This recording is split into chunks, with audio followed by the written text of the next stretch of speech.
เห็นเพื่อนๆนี่ผู้สาดใส่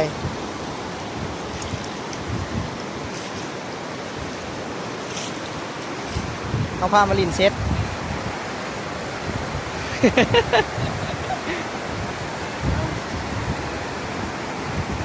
โอ้ยบรรยากาศเย็นคักเลยเว้ยฮะเอาอย่าง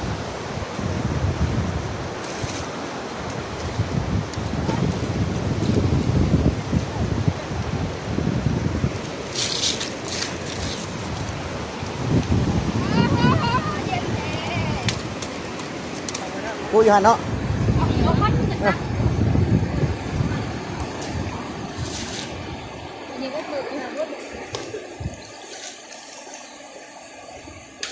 มาแล้ว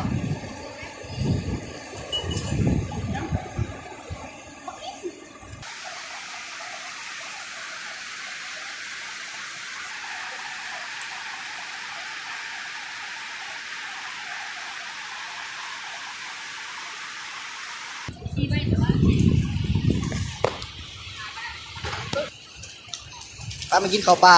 ตอนนี้พ่อครัวเขากำลังสิปิ้งเอามีอาหารว้าวปิ้งเป็ดปลา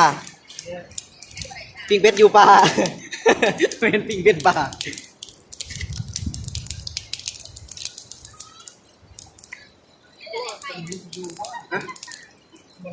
เมียงลงอีกเมียงตัวนั้นลงอีก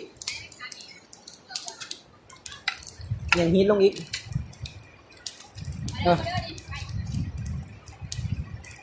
ตำโพดตักเลยฮะอยู่บ่อยู่เบิ้ง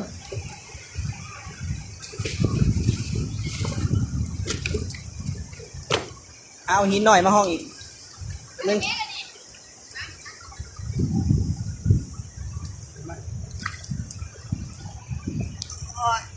เตาธรรมศาสตร์ได้ป่ะ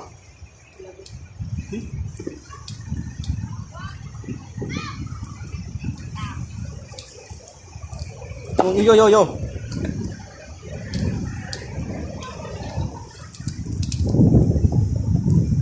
ได้ป่ะ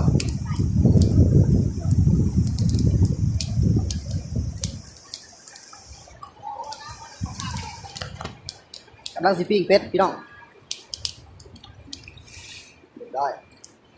อยู่เฉยป่ะ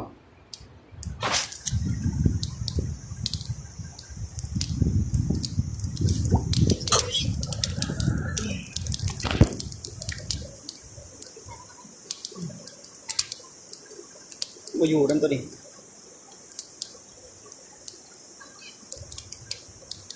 ไหลเอาเสียบ่นี่แหละเอาเลย